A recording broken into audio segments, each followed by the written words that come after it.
அஸ்ஸலாமு அலைக்கும் வரஹ்மத்துல்லாஹி வபரகாத்துஹு. இன்னைக்கு பாட போற பாட்டும் ஒரு அழகான ஒரு பாடல் தான்.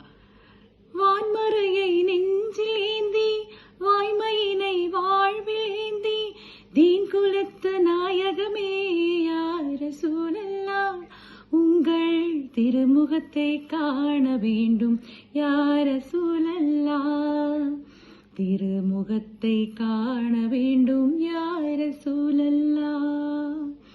நீராடும் கண்களோடு நெஞ்சம் நிறை பாசத்தோடு, நீராடும் கண்களோடு நெஞ்சம் நிறை பாசத்தோடு, மாறாத ஈமானோடு யா ரசூலல்லாஹ், நான் மனமுருகி பாடுகின்றேன் யா ரசூலல்லாஹ்.